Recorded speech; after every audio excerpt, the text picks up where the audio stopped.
So it is 7:30 a.m. I did take like a little nap type of thing while I slept. Probably from like 2 a.m. to 6 a.m. So like 5 hours, but I'm probably gonna go back to sleep probably like 10ish.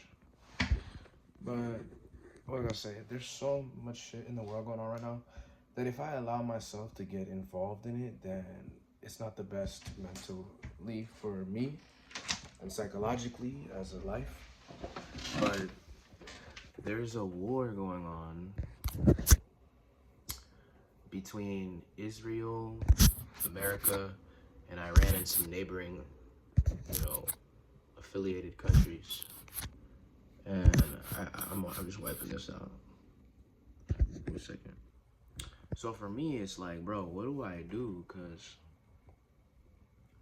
as a life, like, apparently it's a Professor Jang. I started watching him like a month ago. He predicted that Trump was going to win. He predicted that America was going to go to war with Iran. And then he's predicting that America's going to lose the war in Iran. Now, I'm considering that lose doesn't mean that America's going to be wiped out. Like, but apparently they're going to destroy the AI data centers, which is like the future of humanity, AI. Because the AI will become machine learning and it'll start like becoming very smart with business and stuff like that. Businesses and like just overall production. But at the end of the day, bro, the only real thing I can do is just expand my own consciousness. What the fuck am I gonna do as an individual trying to like put all the shit into an intellectual formula of like a resolution? Like I can't say, okay, so this is it. There's no way. Ignorance is like, you can't underestimate the power of ignorance, bro. In terms of experience with life, like that's just a fact. You don't fucking know.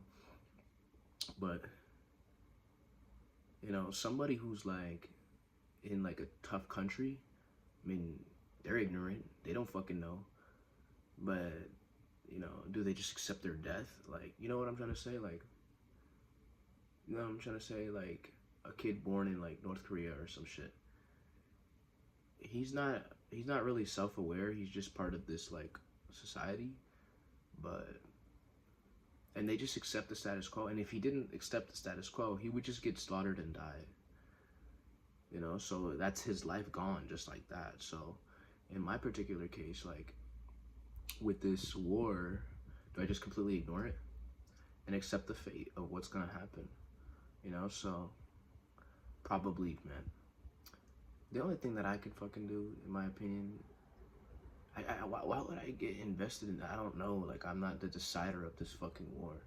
I think I just have to do my Shambhavi, my Ishakriya, my gym, and just be creative. Just be okay and at ease with myself and the existence. And if I'm at ease with myself, then I'm at ease with existence. I think that's really the only thing that I could do. In terms of semen retention, nofap, my urges are not, like, I don't really get bodily urges. They're more mental than bodily now. I don't really look at it. I don't know what day it is, probably closer to 50. Are there certain times of there's lustful thoughts? But there's no lustful thoughts, but there's still the idea that like mentally somewhat a girl is attractive. And yeah, in terms of like spiritual evolution, I don't know. I don't have exactly the sweetness of emotion where I wouldn't find like relief or pleasure in like sex, for example, like sexual intimacy. I'm pretty sure I would still find relief and like a high from it. I'm not at the point where sustainability of like an elevated of like positivity where I don't need anything. I'm not at that level. It's like if I were to go out and start having sexual intimacy with a bunch of girls, I'd probably enjoy it for like a period of time before it becomes mundane. But yeah, so I don't have that baseline, you know, euphoric state that, you know, a more illumined person would have. So it's a fact. And if I were to become successful and like be more competent as a man in society, um,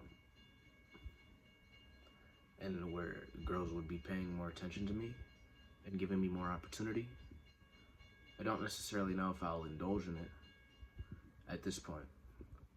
At that point, probably not. But I don't know, because life is passing by and things are moving.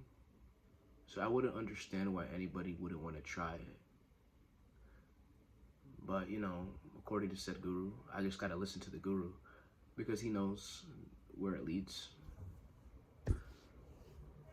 So, but aside of me, it's like, let me get a taste of that mundaneness to see. But nobody has to tell you that drugs are bad for you.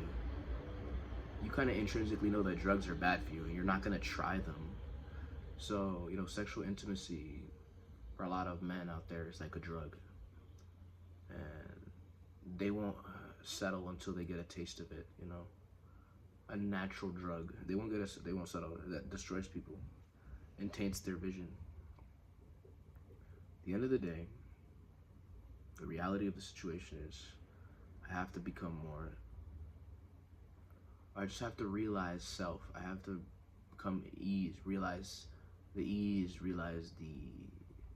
stillness within myself. And I've been given a good tool, Shamavi Mahmuja Kriya and Isha Kriya, to do these things.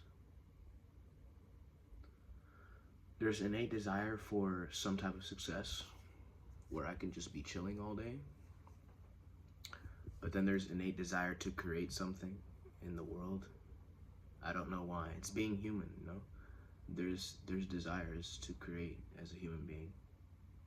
I'm just very overall generally confused with life in that aspect of like what to do, because there's nothing to do. The yogi's gonna tell you to get enlightened. You need to get enlightened. You need to do your sadhana. The businessman or successful creative is gonna be like, go do something creative, man. Go make some shit. The average dude is gonna tell you to work a job and find a wife and reproduce, have kids, and beat your meat. That's the average guy. What do I want to do? And it's just, I have no specific thing other than expand my consciousness. Yeah, that's the one thing that I'm focusing on actually when I look at it, is my spiritual practice and becoming more at ease with existence. As far as like everything externally, the Israel war and America war with Iran, I think personally, I think I should just not get involved as of right now. Like, not be circling around in my head with this with the shit. Honestly,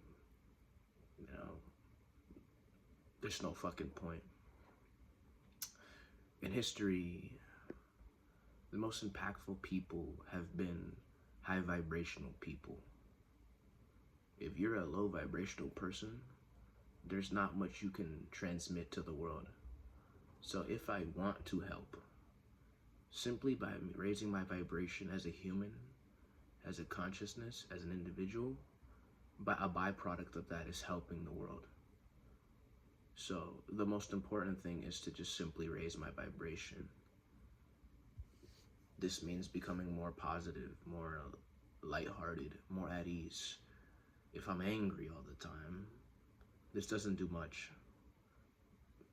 If I become blissful, then in that bliss, just my nature alone, I don't have to speak, just the nature of my bliss, well, it's gonna help people.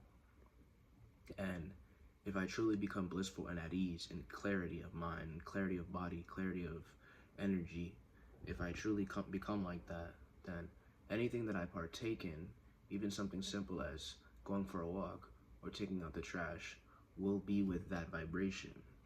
Very rarely you see people in an elevated vibration of bliss. Most of the time they're in willingness, most of the time they're in desire, willingness, these lower vibration echelons. You rarely see an individual who walks around in life in love, in joy, in peace, in contentment.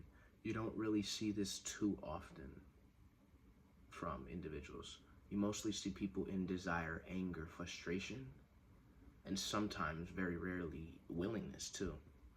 Inspired. You rarely see, even that is kind of rare. So to see an individual walking around as joy, as love, as contentment, as peace is a rare sighting, and it's not something that you can necessarily miss. You cannot miss it. On a subatomic level, you can't miss it. I'm in a neighborhood right now, and I wouldn't say anybody here is it's not a negative neighborhood, but it's a peaceful neighborhood. This is a low crime neighborhood that I'm in. But for somebody to truly be in a constant state of peace, in a constant state of joy, in a constant state of contentment, it's not something you see. Now, are there people who stay in willingness and love, stay in willingness and peace and contentment? But sometimes they may fluctuate to desire. They might want a beer. They might want some sexual intimacy. They might want more money. To have somebody who's in a constant, stable state of contentment and peace and joy and love, just all the fucking time, you can't miss it. In his community, you cannot miss it. So this is what the real striving. So fuck everything else that's going on the outside. Yeah, that's all I have to say.